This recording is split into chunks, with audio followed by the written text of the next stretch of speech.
given the keys and the tools to do. But now when we don't see certain things come, we have to ask questions. What am I doing? These questions answer, and it gives you a real, like, it's like a reality check is what it really is. Like, okay, I see this now. This is why. And as children, we need that in order to grow. We need it. All right.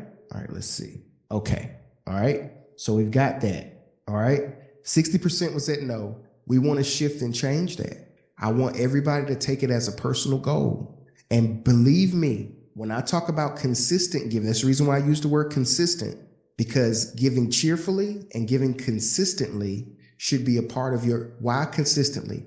Because it's to show faithfulness and it's to build a practice. Okay. Now, I'm not talking amount. I'm not counting your money. I'm not doing any of that. So I'm not telling you what to give or how to give what you're supposed to give. I'm saying you should practice giving and giving cheerfully. Whatever you feel joyful enough to give, believing God for, you should give that, and you should do it consistently as a practice. I promise you. Listen, it's like everything else.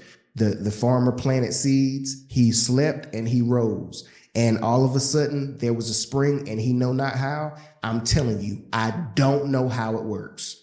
I have no idea, but it works. I am a witness. It is the truth. It works. It just does. It just does. The Bible has plenty of scriptures to bear it out.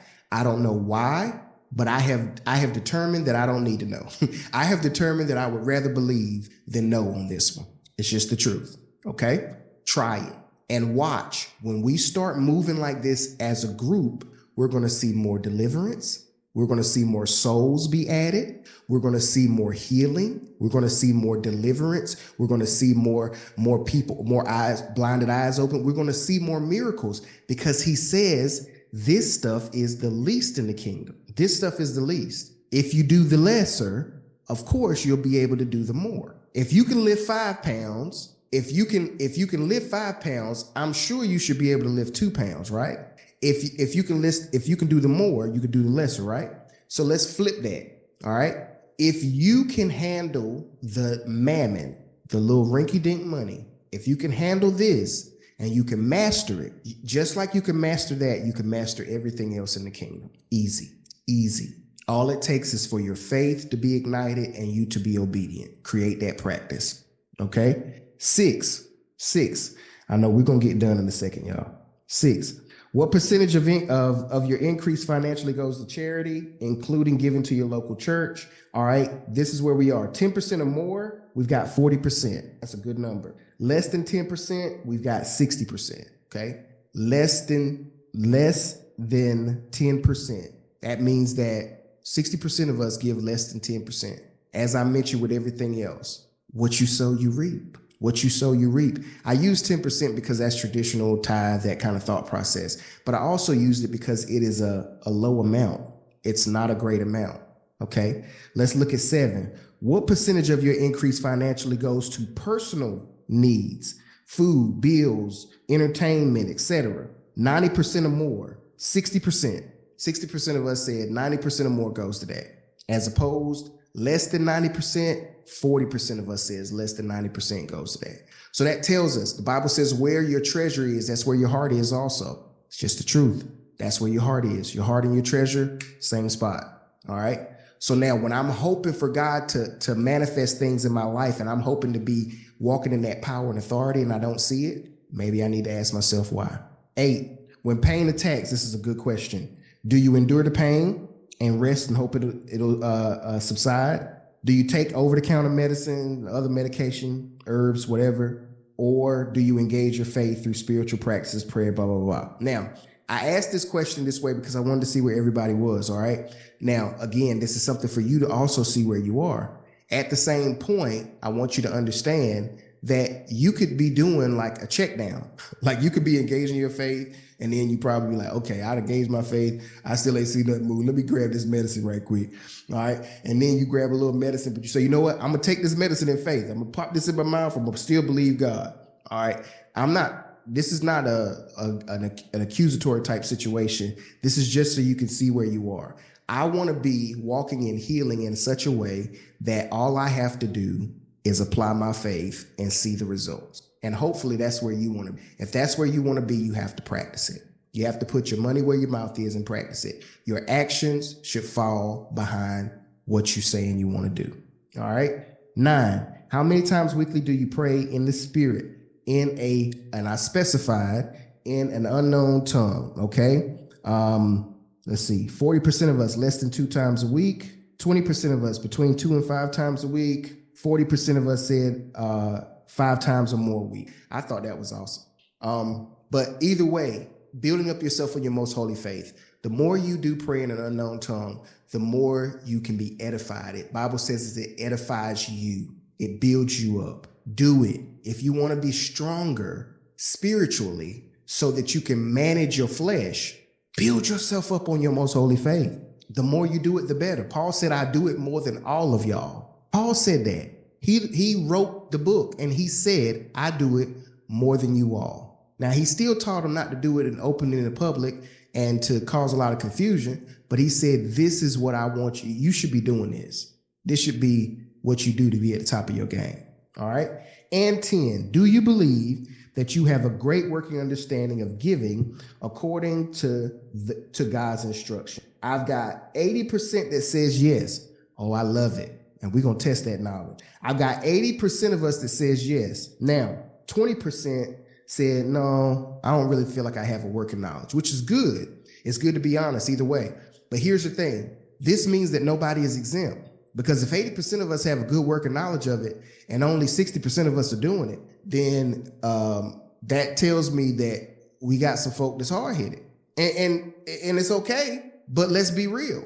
If we've got enough knowledge of it to have a good working understanding and even to be able to instruct and help others with it, then we should also be applying it. That means that the expectation should be, if I feel like if 80% of us know what to do, but only 40% of us do it, why? And remember, we're believing it's harvest time, which means it's time to work. How are we going to be pulling someone else in? And what behaviors will they follow? What we say or what they see? That's a good question.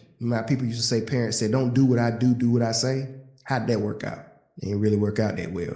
I mean, they might fear you into it, but at the end of the day, that's not how you want to rock, because you lead by example. What you do is an example, and that example goes far beyond what you say. Now, when you say what you say, it gives what you say merit, okay? It makes what you say, it gives it merit whenever your actions are already in line with that. That's what we call character, okay? All right, so we went through the survey. I appreciate everybody, and I really wanted to take time to just go through that. I really felt strongly over the past month and a half that God really wanted us to be going in this direction and talking about faithfulness. And I'm excited to see how he's taken us with it. But this again means to me that anytime we get coaching or opportunity, that means that we should expect harvest. We should expect to see things improve and increase.